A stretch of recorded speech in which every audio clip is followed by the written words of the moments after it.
अस्सलाम वालेकुम चौधरी साहब, क्या हाल है? चौधरी साहब, अब भी पंचायत के फैसले चल रहे हैं या नहीं चल रहे?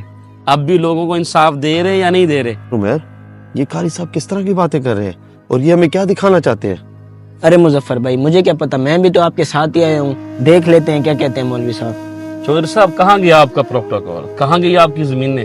आपको इतनी सी जमीन मिली है आराम करने के लिए? अरे चौधरी साहब बताएं, कहाँ गए आपके महल? मैं तो सोच रहा था कि आप किसी आलीशान महल में होंगे, लेकिन आप तो वीराने में पड़े हुए, 2 गज जमीन के अंदर पड़े हुए। कहाँ गए आपके महल? कहाँ गई आपकी गाड़ियाँ? कहाँ गए आपके नौकर चाकर जो आपके एक हुक्म पर हाजिर हो जाते थे? अरे शायद भाई, ये कब्र किसकी है और ये मौलवी ऐसी बातें क्यों कर रहा है? वो सब पता नहीं यार, मौलवी साहब क्या कह रहे हैं, मैं खुद भी परेशान हूँ। मौलवी साहब ले तो मैं कब्रिस्तान आया थे, पता नहीं अभी यहाँ कैसी बातें कर रहे हैं। कारी साहब, आप किस तरह की बातें कर रहे हैं? और ये चौधरी साहब की कोई कब्र है और आप पता नहीं किस तरह की बातें कर रहे हैं। हमें क्या समझाना चाहते हैं? हम सबको क्यों लेकर आए यहाँ पर आप? जी मौलवी साहब, आखिर आप कहना क्या चाहते हैं और हमें क्या समझा रहे हैं आप? अरे भाइयों, आपको यहाँ लाने का एक मकसद है।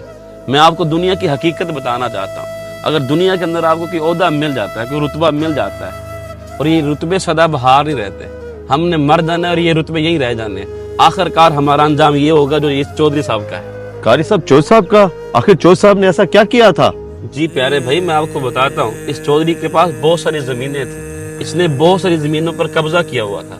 अब देखिए, अब कब्र के अंदर है, सारी जमीनें बाहर है। भाई मैं आपको यही तो बताना चाहता हूँ। अब ये चौधरी साहब अपनी जमीनें पीछे छोड़ आए। अब देखिए ये क्या लेकर आए, सारा कुछ इसका पीछे है। यही दुनिया की हकीकत है। जब हमने मरना है तो अपना सब कुछ पीछे छोड़ के जाना है। तो बेहतर यही है जो हमारे साथ जाएंगे, हम वो अमाल करें, वो नेकियां करें, वो नमाजें पढ़ें, वो कुरान की तिलावतें करें, तो कब्र के अंदर हमारे काम आएंगी। ये मालो दौलत सब कुछ यही रह जाएगा। प्यारे भाइयों, अल्लाह कुरान मजीद के अंदर इरशाद फरमाता है, अल्लज़ी खलक़ल मौता वल हयाता लियब्लुवकुम अय्युकुम अहसनु अमला। इसका मफहूम ये है कि हमने तुम्हें जिंदगी इसलिए दी है कि तुम करके क्या आए हो, तुमने कितने अच्छे अमाल किए। किसी की जमीन तो नहीं हड़पी, किसी का हक तो नहीं दबाया, किसी को तकलीफ तो नहीं दी। प्यारे भाई, अगर हमने किसी को तकलीफ दी है, किसी का हक मारा है, तो अभी हम जिंदा हैं। अभी हमारे पास मौका है कि हम उस बंदे से माफी मांगे, उसका हक दे दे, क्योंकि आखिरकार हमने भी यहीं आना है। अरे भाईजान, आपने इर्द गिर्द नजर दौड़ाए, ये कितनी कब्रें हैं। इन कब्रों के अंदर कोई जज है, कोई वकील है, कोई पुलिस वाला है, कोई डॉक्टर है, कोई मालदार है। हम सब ने यही आना है। मेरे प्यारे भाई, इबादत का मजा जवानी में है।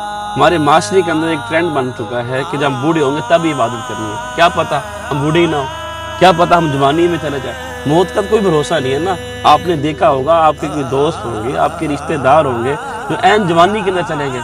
इसलिए अभी वक्त है, अभी तौबा कर लें, अभी अपने रब की तरफ पलट आए। आपको यहाँ लाने का मकसद ये था कि हम भी अपने कब्र हश्र की तैयारी कर सकें। अनकरीब हमें भी अंधेरी कब्र में उतार दिया जाएगा।